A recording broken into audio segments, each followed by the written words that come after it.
ونصلي ونسلم على رسوله الكريم الأمين وعلى آله وصحبه أجمعين أما بعد.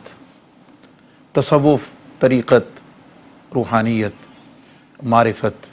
شریعت، اسرار و رموز پر مشتمل پروگرام کشف المحجوب، اور میں ہوں آپ کا میزبان مفتی محمد رمضان سیالوی. گنج بخش فیض عالم، مظہر نور خدا، ناقصاں را پیر کامل، کاملاں را رہنما. حضرت خواجہ خواجگان خواجہ معین الدین چشتی اجمیری رحمۃ اللہ تعالی علیہ اجمیر جاتے ہوئے 40 دن آپ کے قدموں میں چلہ کش ہوئے. نبی پاک علیہ الصلوۃ والسلام کی بارگاہ سے اذن لے کر، حکم لے کر، اور اس سرزمین ہندوستان، سرزمین کفرستان پر اسلام، توحید، رسالت، محبت اور خدمت کے پرچم لہرانے کی ذمہ داری لے کر بارگاہ گنج بخش میں حاضر ہوئے. 40 دن تک موجود رہے. روحانی، علمی فضل و کمال ہونے کے باوجود اس بارگاہ میں ایک سوالی کی حیثیت سے، ایک طالب کی حیثیت سے موجود رہے، اور خاموشی کے ساتھ 40 دن گزار کر قیامت تک آنے والے سالکین کو، زائرین کو، متوسلین کو اور آنے والے معتقدین کو یہ سبق دے دیا کہ اگر تم اپنی ذات میں جتنے ہی کمالات کیوں نہ رکھتے ہو، جب بارگاہ گنج بخش میں آؤ تو سوالی بن کے آؤ. خاموشی اختیار کرو، اور جب یہاں سوالی بن کے آؤ گے تو پھر جو فیض ملے گا اس فیض کی جھلک جاتے ہوئے اس نعرہ مستانہ کی صورت میں بلند ہوگی کہ ناقصاں را پیر کامل، کاملاں را رہنما. آپ کی مشہور زمانہ تصنیف کشف المحجوب، جس کے مضامین پر ہم سلسلہ وار گفتگو کرتے ہیں، اور میرے ساتھ آج جو معزز مہمان تشریف فرما ہیں کسی تعارف کے محتاج نہیں، اپنے علم میں، دھیمی شخصیت میں، الفاظ کے خوبصورت چناؤ میں، اور اپنے محفظ ضمیر کو بڑے خوبصورت پیرائے میں معزز ناظرین تک پہنچانے میں ایک خاص ملکہ رکھنے والی شخصیت جناب محترم المقام حضرت علامہ شہزاد احمد مجددی صاحب. السلام علیکم ورحمۃ اللہ. جناب خیریت سے ہیں؟ الحمدللہ. ٹھیک ہے. ہمارا آج کا پروگرام کشف المحجوب شریف کا 11واں باب ہے، اور اس میں ذکر ہے ائمہ تبع تابعین رضوان اللہ تعالی علیہم اجمعین کا.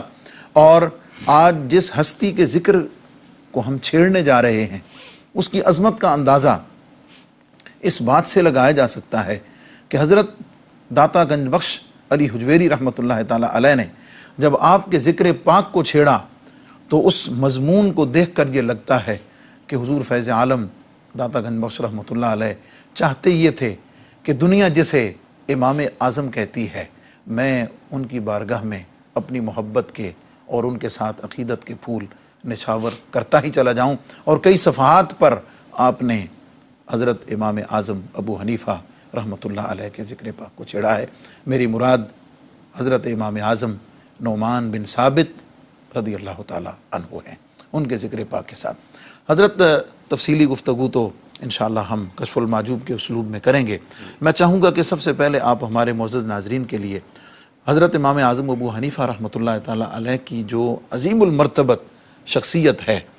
روحانیت میں، علم میں، فقاہت میں، خدمت میں،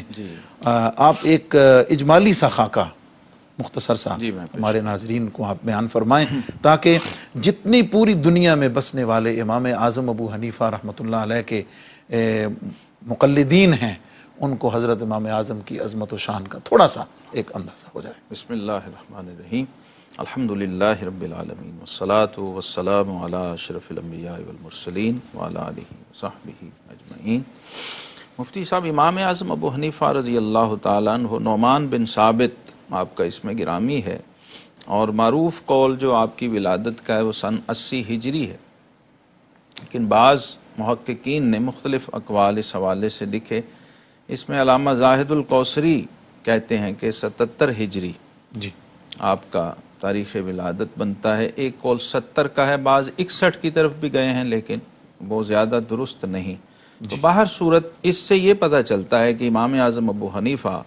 رضی اللہ تعالی عنہ زمانی اعتبار سے بھی خیر القرون کے ساتھ تعلق رکھتے ہیں، اور خیر القرون وہ ہے کہ رسول اللہ صلی اللہ تعالی علیہ وسلم نے جس کے بارے میں فرما دیا کہ خیر القرون کرنی ثم الذین یلونہم ثم الذین یلونہم، یہ بہترین زمانہ میرا ہے، اس کے بعد جو اس سے ملا ہوا ہے اور پھر جو اس سے ملا ہوا۔ اب یہ زمانہ بنتا ہے صحابہ کرام علیہم رضوان کا، تابعین کا، اور حضرات اتباع تابعین علیہم رضوان کا، اور اسی زمرے میں حضور داتا گنج بخش علی حجویری رحمۃ اللہ تعالی علیہ نے آپ کو ذکر فرمایا خیر القرون کے لوگوں میں۔ ایک تو یہ ایسی فضیلت اور سعادت ہے جس کے بارے میں ہم کہہ سکتے ہیں کہ یہ سعادت بزور بازو نے زمانی فضیلت جس کی تا نہ بخشت خدائے بخشن، اب اس میں کسب کوئی دخل نہیں، یہ تو اللہ رب العالمین نے چنا، منتخب کیا اور خیر القرون کے اندر پیدا کر دیا۔ خیر القرون میں ہونے کے جو اضافی فوائد تھے ان میں سے ایک بہت بڑا فائدہ یہ تھا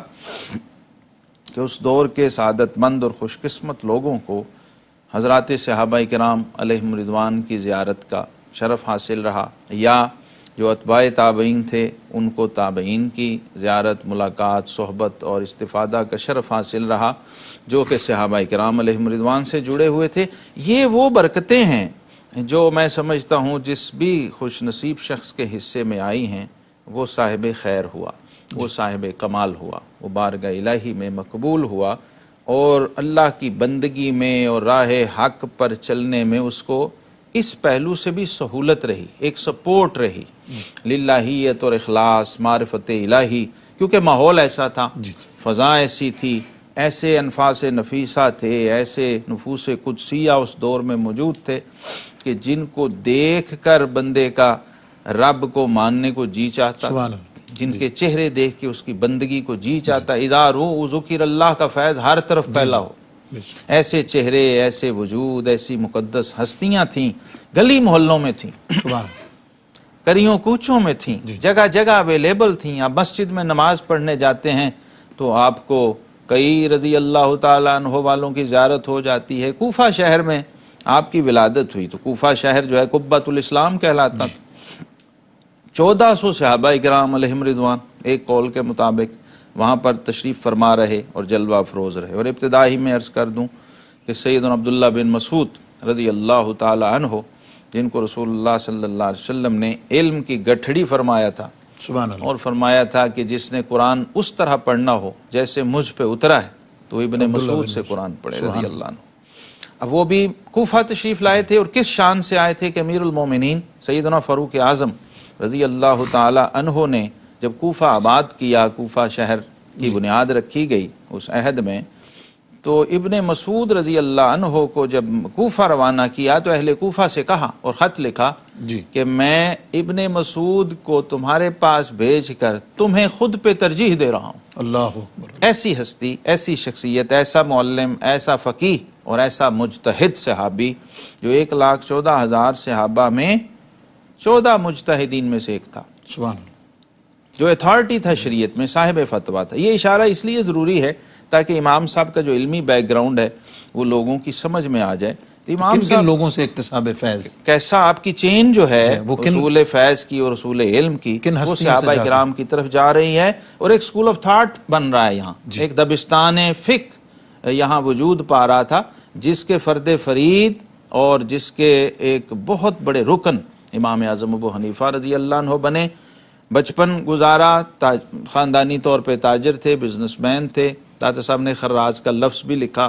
ریشمی کپڑے کا بزنس اور کاروبار تھا، خاندانی طور پہ وہ کرتے تھے۔ آپ کے والد گرامی حضرت ثابت کو شیر خدا باب مدینۃ العلم سیدنا علی المرتضیٰ کرم اللہ تعالی وجہ الکریم کی گود میں کھیلنے اور بیٹھنے کا شرف حاصل رہا، اور شیر خدا کی دعا تھی کہ اللہ تعالیٰ ان کے خاندان میں، ان کی اولاد میں اہل علم پیدا کرے گا۔ تو امام صاحب رحمۃ اللہ تعالی علیہ تجارت سے امام شعبی رحمۃ اللہ تعالی علیہ کی ایک بشارت کہہ سکتے ہیں حضرت کہ جو باب مدینۃ العلم جناب یہ بہت اہم چیز ہے، رضی اللہ تعالی عنہ کا جو ایک خصوصی علمی فیض تھا وہ جاری ہوا، اور عملاً بھی پھر اس کے مظاہر بعد میں آپ دیکھتے ہیں تاریخ میں امام صاحب رحمۃ اللہ جب استفادہ کے لیے، اکتساب فیض کے لیے نکلتے ہیں تابعین میں جو اجلہ تابعین ہیں، وہ تابعین جنہوں نے 500 صحابہ کرام کی زیارت کر رکھی تھی اور ان کے ساتھ وقت گزارا تھا، ان سے علمی فیض لیا تھا، امام صاحب ان سے بھی فیض یاب ہوئے، پھر براہ راست بھی صحابہ کرام کی زیارت کا آپ کو شرف حاصل ہے۔ اس پہ آگے آپ کی تابعیت پر جب بات ہوگی تو گفتگو کریں گے۔ تو امام صاحب رحمۃ اللہ تعالی علیہ جب اپنی تجارت بزنس بڑا نام تھا، لیکن امام شعبی رحمۃ اللہ تعالی علیہ کی بشارت پر آپ علم کی طرف متوجہ ہوئے، علم کے سارے میدان کھنگالے، پھر فقہ کی طرف آئے، اور پھر آپ کے حصے میں وہ مسند آئی جو اس دور کی سب سے بڑی مسند فقہ تھی، جو حضرت امام حماد بن سلیمان الکوفی رحمۃ اللہ تعالی علیہ کی مسند تھی، جو 3 واسطوں سے حضرت عبداللہ بن مسعود رضی اللہ عنہ سے ملتی ہے۔ اور امام صاحب اس مسند پر بطور فقیہ کے اور بطور امام کے اور مفتی کے فائز ہوئے، اور کمال یہ ہے کہ آپ نے مسلمانوں کی اس علمی روایت کو زندہ رکھا جو صحابہ سے چلتی ہوئی تابعین تک اور پھر اتباع تابعین تک آئی تھی۔ وہ کیا تھی کہ علم ظاہر کے ساتھ ساتھ علم باطن کی طرف توجہ رکھی، اور اہل کمال اور اہل حال کی صحبت میں رہے، ائمہ اہل بیت سے فیض یاب ہوئے، امام محمد الباقر سے، امام جعفر الصادق سے، امام زید بن علی بن حسین بن علی سے آپ کے بڑے گہرے مراسم تھے، گہرے روابط، اور جو سیدنا امام زین العابدین کے صاحبزادے ہیں، صاحب مسند بھی ہیں اور بہت بڑی جلیل القدر ہستی۔ اس کے علاوہ حضرت فضیل بن ایاز، ابراہیم ابن ادھم، حضرت عبداللہ بن مبارک، یہ آپ کے تلامذہ میں سے بھی ہیں، بعض آپ کے شیوخ میں سے بھی ہیں، اور اس دور کی ایک خوبصورت روایت، اس پہ بھی ہم بات کریں گے کہ کبھی ایک شخص علم ظاہر میں کسی کا شاگرد ہوتا ہے، علم باطن میں اس کا شیخ طریقت ہوتا ہے۔ یہ چیزیں بھی آج سمجھنے کی ہیں۔ امام صاحب رحمۃ اللہ تعالی علیہ کا پھر زہد، تقوی، عبادت اس درجے کی ہے کہ قرآن پاک سے شغف، تلاوت قرآن پاک، ایک قرآن رات کو ختم ہوتا تھا، ایک قرآن دن کو یعنی ہم کہہ سکتے ہیں مستقل معمول تھا۔ ہم یعنی کہہ سکتے ہیں کہ یہ جو امام اعظم کا لقب ہے آپ کے نام نامی اس میں گرامی کے ساتھ امام اعظم کا لقب، تو اس عظمت کے جتنے اسباب ظاہری ہیں وہ سب حاصل تھے آپ کو، اس عظمت کے ظاہری اور اسباب۔ ایک وجہ اس کی جو میں اور بھی ساتھ ایڈ کر دوں امام اعظم میں، کہ 4 جو ائمہ اربعہ ہیں ہمارے، ائمہ مجتہدین اور مجتہد مطلق جو ائمہ ہیں، امام مالک ہیں، شافعی، احمد بن حنبل، اور سب سے اوپر امام اعظم ابو حنیفہ رضی اللہ عنہ، چاروں میں صرف آپ ہی ہیں جن کو دور صحابہ ملا اور صحابہ کرام سے براہ راست آپ نے اخذ فیض کیا۔ وہ عظمت کا یہ عظمت کا ایک بنیادی پہلو ہے جس میں آپ کا کوئی اور شریک نہیں، اور صرف ان چاروں میں نہیں، اس وقت روئے زمین پہ جتنے ائمہ تھے، سفیان ثوری تھے، امام اوزاعی تھے، امام لیث بن سعد تھے مصر میں، امام اوزاعی شام میں تھے، تو ان میں سے کوئی بھی ایسا نہیں ہے جسے براہ راست صحابہ کرام کی زیارت کا شرف حاصل ہوا ہو۔ یہ شرف صرف امام صاحب کے حصے میں آیا ہے۔ امام اعظم ابو حنیفہ رحمۃ اللہ تعالی علیہ، جنہیں امام اعظم کا لقب پوری دنیا میں اسی نام سے جانے پہچانے جاتے ہیں، ایک مختصر سا تعارف آپ نے مختلف پہلوؤں سے سنا۔ کتاب کشف المحجوب کی روشنی میں انشاءاللہ ہم اس پر سلسلہ وار گفتگو آگے بڑھائیں گے، لیکن ایک تھوڑے سے وقفے کے بعد۔ کشف المحجوب پروگرام اور ذکر ہے حضرت امام اعظم ابو حنیفہ رحمۃ اللہ تعالی علیہ کا۔ حضرت حضور داتا صاحب رحمۃ اللہ تعالی علیہ نے اپنے اسلوب کے مطابق جس محبت کے القابات کے ساتھ آپ کو یاد کیا ہے، وہ القابات اور ان میں پھر ہم 1 بائی 1 انشاءاللہ اس پہ بات بھی کریں گے۔ ان میں آپ نے سب سے پہلا لقب استعمال فرمایا ہے امام امامہ۔ جی، امام امامہ، اماموں کے امام۔ جی، کیا فرمائیں گے؟ حضور داتا صاحب رحمۃ اللہ تعالی علیہ کا یہ جو والہانہ انداز ہے، پہلے تو میں اس پہ ایک 2 جملے عرض کر دوں جی، کہ امام اعظم ابو حنیفہ سیدنا نعمان بن ثابت رضی اللہ عنہ سے داتا صاحب کا تعلق چھلک رہا ہے۔ اس کیفیت، ان القابات میں کے پیچھے جو ایک والہانہ کیفیت ہے، جی، میں نے اس کو بہت قریب سے محسوس کیا ہے ہمیشہ۔ اور پھر آگے اس پورے باب میں جگہ جگہ داتا صاحب بشارتیں اور خواب اور واقعات لائے ہیں، خود اپنا خواب بھی لائے ہیں۔ جی، اپنا خواب بھی لائے۔ اس سے پتہ چلتا ہے کہ صاحب کشف المحجوب کا ایک ذاتی، فکری اور ایک روحانی تعلق بڑے مضبوط سیدنا امام اعظم ابو حنیفہ رضی اللہ عنہ سے ہے، اور یہ 2 جہت سے ہے۔ ایک تو چونکہ وہ خود فقہ میں حنفی ہیں، مقلد ہیں، تو ہر مقلد کا اپنے امام سے ایک تعلق ہوتا ہے، اور آپ چونکہ ایک اعلیٰ پائے کے صاحب کمال ولی کامل، صاحب حال ہستی، صاحب روحانیت ہستی ہیں، تو ایسا لگتا ہے کہ آپ کا صرف جسمانی یا ذہنی تعلق ہی نہیں بلکہ ایک خاص روحانی تعلق بھی سیدنا امام اعظم ابو حنیفہ رضی اللہ تعالی عنہ سے ہے۔ تو میں یہ بات اس لیے بھی کر رہا ہوں کہ داتا صاحب کا امام امامہ لکھنا، ساری دنیا کا امام امامہ کہنا اور بات ہے، لیکن گنج بخش کا امام امامہ کہنا اور فیض عالم کا امام امامہ کہنا اور صاحب کشف المحجوب کا امام امامہ کہنا، اور اتنی عقیدت کے ساتھ، لیکن اس میں حضرت صرف یعنی فقہی اعتبار سے میرے خیال میں یہ وہ تو مسلم ہے ہی کہ فقہ میں جتنے امام ہیں وہ سب آپ کے پیروکار ہیں اور کسی نہ کسی واسطے سے شاگرد ہیں، شاگرد ہیں، لیکن آپ کے فرمانے سے یہ لگ رہا ہے کہ اس سے اشارہ صرف علم ظاہر کے فقہ کی طرف اور احکام کی طرف نہیں ہے، اس کی امامت کی طرف نہیں، علم احکام اور علم اسرار، شریعت اور طریقت دونوں کی طرف آپ اشارہ فرما رہے ہیں۔ تو امام امامہ فارسی میں تو سمجھ لیں آپ امام اعظم کا سیدھا ٹھیٹھ ترجمہ ہے، جی ایک تو سیدھی بات، چونکہ فارسی میں لکھی ہے آپ نے کتاب، تو میں جب دیکھتا ہوں فارسی کا ایک طالب علم ہونے کے ناطے تو میں ڈبل ایک طرح سے اس میں چس اور لذت محسوس کرتا ہوں کہ آپ ترجمہ بھی کرتے جاتے ہیں بعض ان ٹرمنالوجیز کا اور ان ترکیبات کا جو عام معروف ہیں لیکن وہ ہیں عربی میں۔ تو داتا صاحب رحمۃ اللہ چونکہ فارسی ادب کے بھی امام ہیں اور آپ کی کتاب دری فارسی کا ایک بہت اعلیٰ ادبی نمونہ بھی ہے، تو آپ ساتھ ساتھ ان کو فارسی میں ڈھالتے جاتے ہیں اور ایسی خوبصورتی سے ڈھالتے ہیں کہ ایک نئی روایت بنتی۔ امام امامہ کا ایک مطلب یہ ہے کہ آپ علم شریعت اور علم طریقت کے امام ہیں، اور آپ علامہ ابن عابدین شامی رحمۃ اللہ علیہ کا اگر فتاوی شامی دیکھیں رد المختار تو آپ کو اس میں پورا شجرہ ملتا ہے حضرت امام اعظم ابو حنیفہ رضی اللہ تعالی عنہ کا، جو شجرہ طریقت ہے وہ بھی انہوں نے نقل کیا ہے کہ فقہی طور پر تو آپ حضرت امام اعظم ابو حنیفہ رضی اللہ تعالیٰ عنہ شاگرد ہیں حضرت امام حماد بن سلیمان الکوفی کے،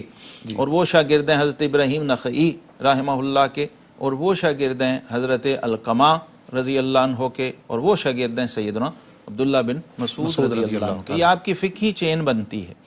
اور اسی سند سے آپ علم کو بھی روایت کرتے تھے حضرت عبداللہ بن مسعود رضی اللہ تعالیٰ، اور یہ ایک فقہی شجرہ بنتا ہے۔ یہ سب حنفیوں کو پتہ ہونا چاہیے کہ ہم امام اعظم ابو حنیفہ رضی اللہ عنہ کے واسطے سے اصل میں ابن مسعودی ہیں، جی ہاں، ہمارا شجرہ سلسلہ اور وہ فقہ اتنا مختصر اور اتنا مضبوط بہت جامع ہے، جامع ہر اعتبار سے، یعنی شجرہ عالیہ جس کو آپ شجرہ عالیہ ہے، اور انتہائی وہ یعنی اس کی سند جو ہے بڑی عالی ہے اور مختصر سند ہے اور بہت اعلیٰ سند۔ تو داتا صاحب رحمۃ اللہ تعالی علیہ جو ہیں حضرت فضیل بن ایاز، امام اعظم ابو حنیفہ رضی اللہ عنہ فضیل بن ایاز رحمۃ اللہ تعالی علیہ سے بھی فیضیاب ہیں، امام جعفر صادق سے بھی فیضیاب طریقت میں۔ اور یہاں سے آپ کا شجرہ دیکھیے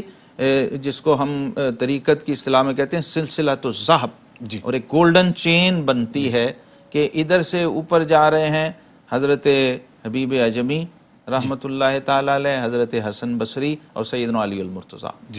یہ اتنے واسطے بنتے ہیں، اور اس طرف سے بھی آپ 3 یا 4 واسطوں سے عبداللہ بن مسعود رضی اللہ تعالیٰ سے جڑتے ہیں۔ اب یہاں سے معلوم یہ ہوتا ہے کہ صاحب کمال ہستی، صاحب حال ہستی اور امام الائمہ کے مسند اور منصب پر فائز ہونے کے لیے جو ریکوائرمنٹس تھیں وہ اللہ تبارک و تعالیٰ نے آپ کو فطری طور پہ فراہم فرما دی اور آپ کے گھر میں ہی فراہم کر دی۔ کوفہ شہر کے اندر، پھر بغداد شہر کے اندر آپ رہے، تو یہ بصرہ، کوفہ اور بغداد تینوں شہر اس آپ کے زمانے میں مرکز تھے۔ میں تھوڑی سی اگر ساتھ ایڈ کر لیں، یہ ہے کہ ایک تو ائمہ تصوف ہیں، ایک ائمہ فقہا ہیں، اور ایک ہمارے تاریخ اسلام میں ائمہ احادیث ہیں، محدثین ہیں۔ تو کیا ان کے حوالے سے بھی جو آپ کی امامت ہے اس پر کیا فرمائیں گے کہ وہ بھی اس میں آپ ممتاز ہیں، ممیز ہیں، اور اس شان سے ہیں کہ پوری تاریخ حدیث میں امام اعظم ابو حنیفہ وہ واحد امام ہیں جو روایت حدیث میں راوی کی فقاہت کو بھی شرط رکھتے ہیں۔ پوری تاریخ حدیث میں یہ کہیں نہیں ہے، یہ آپ کا خاصہ ہے، کسی محدث نے اس کا التزام و اہتمام نہیں، صرف یہ کیا کہ بھئی وہ صدوق ہو، وہ مقبول ہو، وہ جناب متقن زیادہ سے زیادہ وہ ملاقات محفظ ہو، زمانہ عصمت ایک ہو، سکہ ہو، ان چیزوں کا لحاظ و خیال رکھا۔ خود امام بخاری و مسلم رحمہم اللہ جو صحیحین کے مؤلفین ہیں، ان کو بھی آپ دیکھ لیں تو ان کے ہاں بھی اس سے اوپر نہیں ہے کہ وہ شخص عابد زاہد ہو، عالم ہو، نیک ہو، سچا ہو، تو بس وہ اس کی روایت کو لیتے ہیں چند شرائط کے ساتھ۔ لیکن امام صاحب چونکہ خود فقیہ ہیں، جی، اور آپ اگر اس حدیث کو ذہن میں رکھیں، اس کے مفہوم کو کہ من یرید اللہ بہ خیرا یفقہہ فی الدین، اور پھر امام صاحب کا طبعی اور ذاتی رجحان دیکھیے کہ آپ نے علم کے سارے دائرے گھوم کے پھر کے، صرف و نحو سے، علم الکلام سے، حدیث سے، تجوید و قرات کے فنون سے، علم الکلام وغیرہ وغیرہ سے نکل کے آخر میں آپ جب آپ سے پوچھا گیا جی، تو آپ نے فرمایا میں نے علم کے سارے دائرے پھرے، لیکن جب میں نے دیکھا کہ صرف و نحو کہ اگر میدان میں جاؤں تو چند بچے میرے پاس بیٹھے ہوں گے اور انہیں زور دارا یضربو کی ضربیں لگ رہی ہوں گی، بس اسی میں میری عمر گزر جائے گی۔ علم الکلام کے میدان میں آپ کو بڑا شروع میں ذوق بھی تھا، ملکہ بھی تھا، دلچسپی بھی تھی، لیکن پھر فرمایا کہ اس میں ایک دوسرے پر طعن و تشنیع بہت ہوتی ہے اور بہت ایک دوسرے پہ الزام مناظرے کا ایک ماحول ہوتا ہے، تو وہ بھی مجھے اچھا نہیں لگا۔ حدیث کے میدان میں فرماتے ہیں کہ میں نے دیکھا کہ اس میں اگر میں کمال پیدا کر لوں تو لوگ میرے محتاج تو ہو جائیں گے، روایت و سند حدیث میں میری طرف رجوع بھی کریں گے، مرجع خلائق بھی بن جاؤں گا، لیکن پھر یہ کہیں گے کہ یہ فلاں جھوٹا تھا، فلاں سچا تھا۔ لوگوں کے بارے میں جرح و تعدیل کے جو معاملات ہوتے ہیں وہ بھی آپ فرماتے ہیں کہ میرا ذوق اس میں لگا نہیں، میری طبیعت مائل نہیں ہوئی۔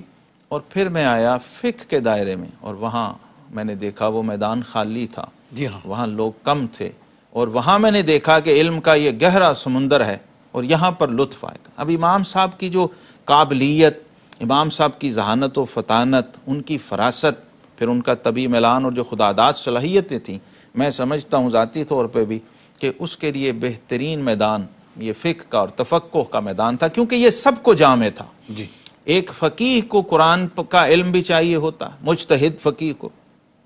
اور کامل علم چاہیے ہوتا ہے، اتنا کہ لغت عرب اور جاہلیت کی شاعری تک پر اس کی گرفت ہو اور مہارت ہو، علم قرآن کو کے فہم کے لیے اور اس کی مزید تفہیم و تفسیر کے لیے پھر استنباط کی قوت چاہیے ہوتی ہے، جس میں اشارہ اس حدیث میں ہوا کہ من یرید اللہ بہ خیرا یفقہہ فی الدین، صحیح بخاری کا کتاب العلم ہے کہ اللہ تبارک و تعالی جب کسی کی بھلائی کا ارادہ فرما لے تو اسے دین کا فقیہ بناتا ہے۔ مفتی صاحب، ایک ہے تفقہ فی العلم اور ایک ہے تفقہ فی الدین، اس میں بڑا فرق ہے۔ امام صاحب رحمۃ اللہ تعالی علیہ کا کمال یہ ہے کہ آپ صرف فقہ حنفی کے ہی بانی اور مؤسس نہیں ہیں، آپ فقہ اسلامی کے بھی بانی اور مؤسس ہیں، اور ڈاکٹر حمید اللہ نے اس پر لکھا ہے، پوری کتاب لکھی ہے کہ آپ بانی ہیں قانون تدوین فقہ اسلامی کے، اور آپ ہی نے اس کو ایڈٹ کیا ہے پہلی بار، آپ ہی نے جو ہے قانون بین الممالک کو متعارف کروایا ہے۔ یہ جو ہمارا فارن افیئرز کا جو سارا علم ہے، اس کے بانی امام صاحب اور ان کے تلامذہ ہیں، جنہوں نے ایڈیٹڈ شیپ میں 5000 صفحہ دیا ہے دنیا کو پہلی بار، اور پوری دنیا نے اس کو مانا۔ تو اس اعتبار سے امام صاحب رحمۃ اللہ تعالی علیہ بلا شبہ امام امامہ بنتے ہیں کہ قرآن کا معاملہ ہو، حدیث کا معاملہ ہو، فقہ کا معاملہ ہو یا طریقت و روحانیت کا معاملہ ہو، تمام میں ہر ایک میں خلق خدا نے، امت مسلمہ نے اور اس زمانے کے ائمہ بلکہ آپ کے اساتذہ نے بھی، کمال یہ ہے، اس میں انشاءاللہ ایک دو چیزیں عرض کروں گا، اساتذہ نے بھی رجوع کیا امام صاحب سے اور ان سے پوچھتے تھے۔ اچھا، اس کے ساتھ ہی حضور فیض عالم داتا گنج بخش رحمۃ اللہ علیہ نے یعنی امام اعظم فرمانے کے ساتھ ہی ایک اور آگے جو ایک اپنی نسبت ہے اور جو پوری دنیا میں ایک پہچان بنی ہوئی ہے، وہ لفظ جو خوبصورت استعمال فرمایا، مقتدائے سنیہ۔ بالکل، یہ ہے پیشوائے سنیہ کا ترجمہ اردو مترجمین نے کیا۔ جی ہاں، دادا صاحب نے جو لفظ لکھا فارسی میں تھا پیشوائے سنیہ، مقتدائے سنیہ، کہ سنیوں کے پیشوا امام ہیں۔ کیوں؟ اس کی ایک بہت بڑی ٹیکنیکل وجہ جو سمجھ آتی ہے وہ یہ ہے کہ امام صاحب رحمۃ اللہ علیہ کا جو زمانہ اور دور ہے، سن 80 ہجری، پہلی صدی ہجری، یہ وہ دور ہے امت میں دوسرے سیاسی معاشرتی فتنوں کے ساتھ ساتھ اعتقادی فتنوں کی بھی ایک یلغار تھی. جی. مختلف فرقے مختلف ٹائٹلز کے ساتھ اپنے اپنے نظریات کو لے کے میدان میں تھے اور پیچھے وہ بھی قرآن اور حدیث کو ہی لے کے چل رہے تھے. یہ وہ جو مختلف فرقوں کا زور تھا، خوارج کا بڑا زور تھا اس زمانے میں. مختلف لوگ جو جہمیہ ہیں، معتزلہ ہیں اور مشبہہ ہیں، یہ لوگ پیدا ہو رہے تھے. یہ آ کے مختلف نظریات لوگوں کے اندر پھیلا آ رہے تھے، ذات باری تعالیٰ پہ، اس کے اسماء و صفات پہ، اس کی ذات پہ. مجسمہ مشبہہ کے نام سے قدریہ جبریہ یہ لوگ آ رہے تھے. تو امام صاحب رحمۃ اللہ تعالیٰ کا ایک بہت بڑا کریڈٹ جس کی طرف توجہ کم ہے اور ہونی چاہیے، اور اس پہ بات ہونی چاہیے، اس پہ مقالات ہونے چاہیے کہ اعتقادی طور پہ جو آپ کی خدمات ہیں علم الکلام میں، یہ فقہ الاکبر جو ہے وہ اسی دور کی یادگار ہے. اسی دور کی یادگار اور اسی حوالے سے یہ تیار ہوئی تھی کہ ذات باری تعالیٰ کے بارے میں ظاہر ہے اس وقت بڑا موضوع یہ ہوتا تھا، توحید کے حوالے سے قرآن کی آیات کو لوگ لے کر، متشابہات کو لے کر اس پہ نئے نئے نظریات وجود میں آ رہے تھے. تو امامہ کے بعد جو پیشوائے سنیہ کہا ہے امام صاحب رحمۃ اللہ علیہ، اپنے دور اور زمانے میں تمام روئے زمین کے جو سنی اسکول آف تھاٹ کے لوگ تھے، سنی سے یہاں مراد وہ فکر ہے، وہ تھاٹ ہے جو صحابہ کرام علیہم رضوان سے چلی. یہ اس بات کو ہم تشریح اور توضیح کی طرف لے کر ضرور جانا چاہیں گے تاکہ حضرت امام اعظم ابو حنیفہ رحمۃ اللہ تعالیٰ علیہ اور حضور فیض عالم داتا گنج بخش رحمۃ اللہ تعالیٰ علیہ نے یہ دونوں چیزیں جس خوبصورتی کے ساتھ ایک لفظ میں سمو دی ہیں، اس کی تشریح توضیح ضرور پیش کریں گے آپ کی خدمت میں، لیکن ایک چھوٹے سے وقفے کے بعد. ناظرین ویلکم بیک. حضور سیدی داتا گنج بخش علی حجویری رحمۃ اللہ تعالیٰ علیہ نے کشف المحجوب شریف میں حضرت امام اعظم ابو حنیفہ رحمۃ اللہ تعالیٰ علیہ کا ذکر مبارک کرتے ہوئے آپ کے جو القابات ذکر کیے ہیں اور ان القابات میں آپ کی امامت اور امت کے لیے آپ کی خدمت کا ذکر کیا ہے. اس میں ہم وقفے سے پہلے بات کر رہے تھے پیشوائے سنیہ. جی حضرت، ایک اسکول آف تھاٹ اس فتنے کے دور میں اب امام اعظم ابو حنیفہ رضی اللہ تعالیٰ عنہ کا یہ عظیم کریڈٹ ہے کہ اس وقت آپ نے امت کو بھٹکنے سے، اعتقادی طور پر گمراہی سے بچایا، اور آپ کی ایک شخصیت مرکزیت اختیار کر گئی کہ ہر شخص جو تھا جب اس کا سامنا پڑتا، واسطہ پڑتا تھا کسی بد عقیدہ بد مذہب فرقے کے بڑے عالم سے، اس زمانے میں ظاہر ہے بڑے بڑے لوگ تھے، تو ان سے جب وہ متاثر ہوتے تھے، اثر پذیری ان کی ہوتی، تو وہ فوراً امام اعظم ابو حنیفہ رضی اللہ عنہ کی طرف رجوع کرتے تھے کہ امام صاحب سے ذرا کلیئرنس لے لیں، پوچھ لیں، کوئی تسلی کر لیں. تو امام صاحب کا یہ کمال تھا کہ کوزے کو دریا میں بند کرنا اور بڑے بڑی گتھیوں کو چٹکیوں میں سلجھا دینا، یہ ان کی خداداد صلاحیت اور اس کے مرتبے پر آ کے اسی مسائل جی بے شک اس تک اس کو جو کنوے کرنا ہے کمیونیکیشن اور تفہیم، یہ بھی کمال درجے کی تھی کہ سائل ہے کون. جی اگر سائل عبداللہ بن مبارک ہے تو پھر اس کے لیول پہ بات ہوگی، قاضی ابو یوسف ہے تو اس کے لیول پہ، داؤد طائی ہے، حبیب اجمی ہیں یا فضائل بن ایاز ہیں تو پھر اس لیول پہ، اس زبان میں، اس ٹرمنال. یہ بھی کمال تھا. علم الکلام کی اصطلاح میں اگر مسئلہ ہے تو پھر علم الکلام پہ بات کرتے تھے. تو ایسی تشفی کرایا کرتے تھے لوگوں کی کہ لوگ نہ صرف حیران رہ جاتے بلکہ ان کے عقیدے اور ایمان کا تحفظ بھی ہوتا تھا. یہاں تک کہ امام صاحب رحمۃ اللہ علیہ کے دور میں کوفہ میں ایک شخص تھا، اس کے بارے میں کہتے تھے کہ یہ حضرت عثمان غنی رضی اللہ عنہ کو یہودی کہتا ہے. اللہ، امام صاحب کا بڑا موتقد تھا. اچھا جی ہاں. تو امام صاحب کو جب پتا چلا کہ یہ میرا جاننے والا ہو کے، میرے تعلق والا ہو کے اس کے اندر یہ بد عقیدگی ہے، تو ایک دن اس نے کہا کہ امام صاحب میں اپنی بچیوں کے رشتے کے لیے بڑا پریشان ہوں، تو آپ ماشاءاللہ بڑی شخصیت ہیں، مرجع خلائق ہیں، بڑے بڑے لوگ آپ کی نظر میں ہیں، تو میں بچیوں کے لیے نا وہ اچھا رشتہ دیکھیں. تو امام صاحب نے انہیں بلا لیا، کہنے لگے بھی میں نے رشتہ دیکھ لیا اور بہت اچھا بڑا اعلیٰ رشتہ ہے، بڑا کمال رشتہ ہے. فضائل بیان کیے، حسن و جمال، خوبی، فضل و کمال، جود و سخا، مال بھی بڑا، علم و فضل بھی بڑا، شہرت بھی بڑی، حسب نسب بھی کمال اور اعلیٰ درجے کا، زہد و تقوی اور علم و فضل بھی بے مثال ہے یہودی.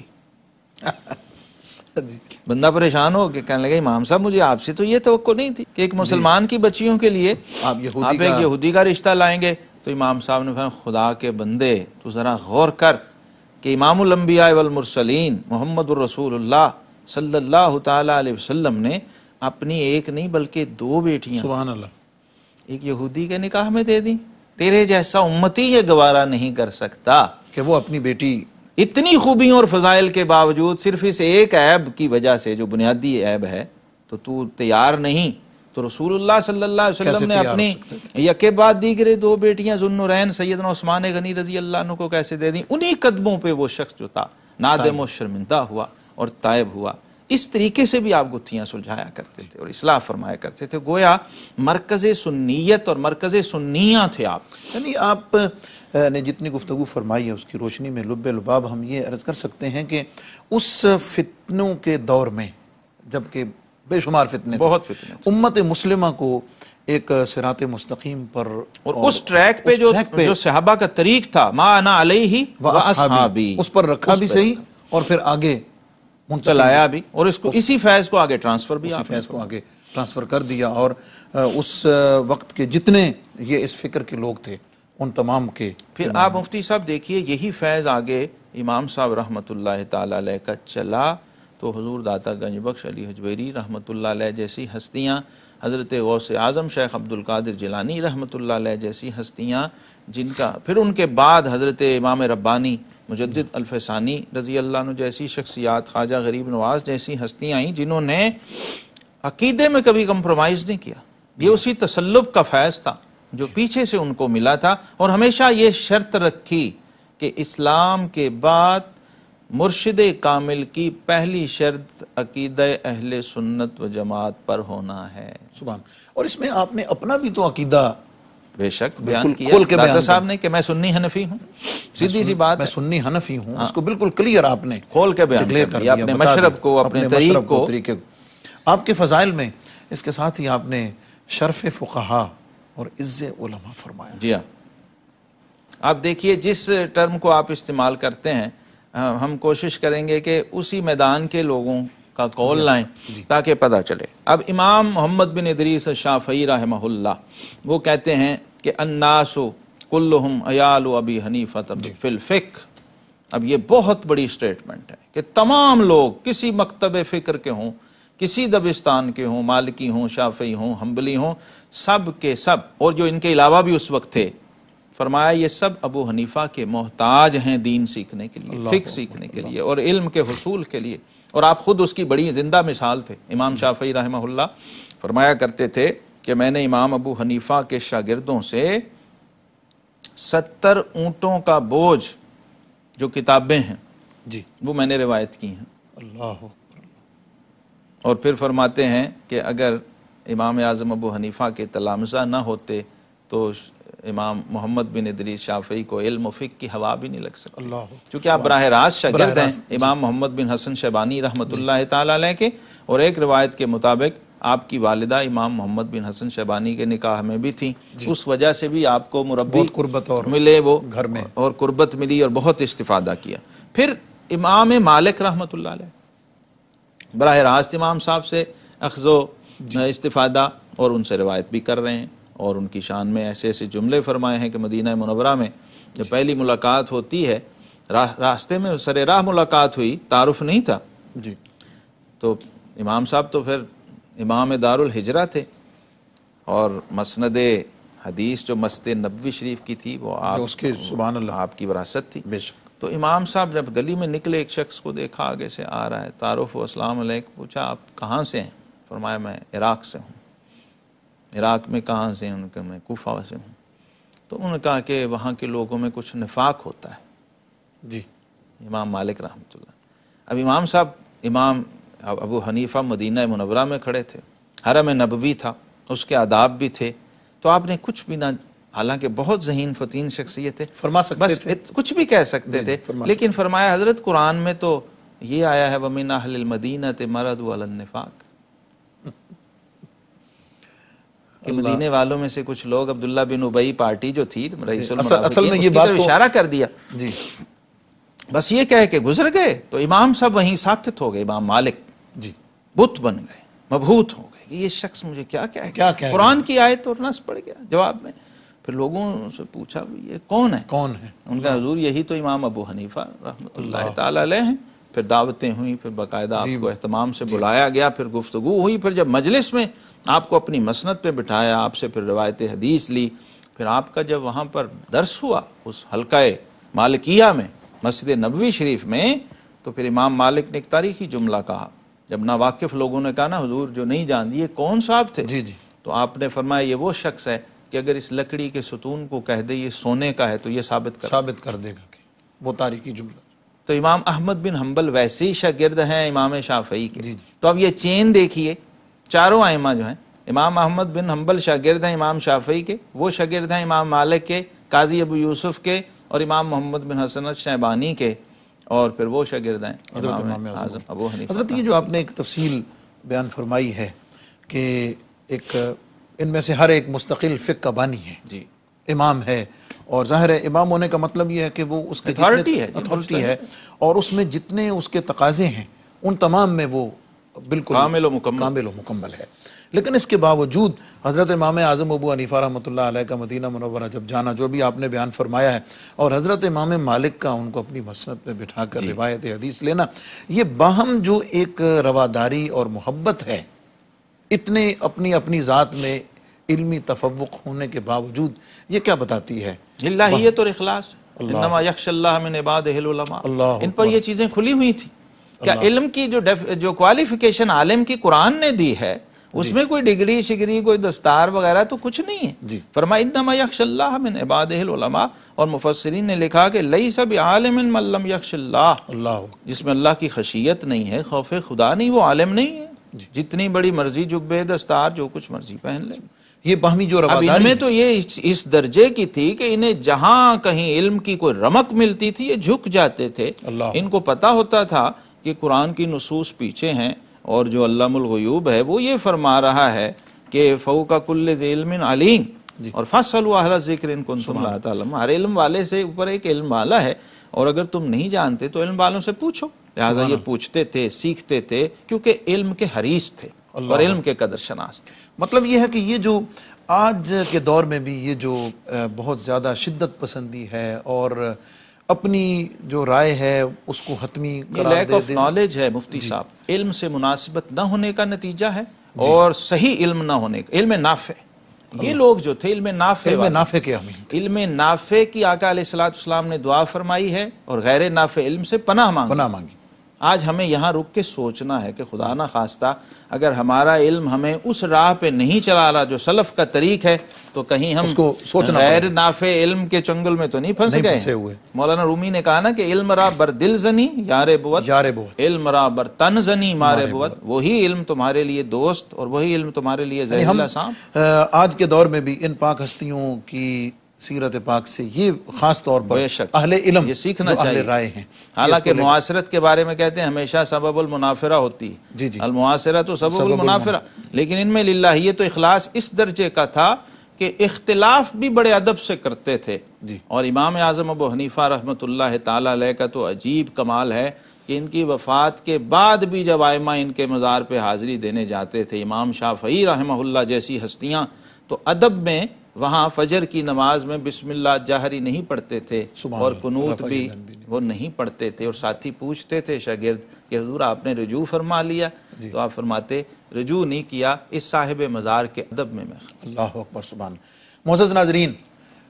حضرت امام اعظم ابو حنیفہ رحمۃ اللہ تعالیٰ علیہ کا علمی مرتبہ، مقام، محبت، عقیدت اور حضور فیض عالم داتا گنج بخش رحمۃ اللہ علیہ کا ایک بیان کا خوبصورت اسلوب، آپ یوں کہہ لیجئے کہ اس محبت میں اور محبت بھرے القابات اور اظہار عقیدت میں ہی حضور فیض عالم داتا گنج بخش رحمۃ اللہ علیہ بھی ایسے گم ہوئے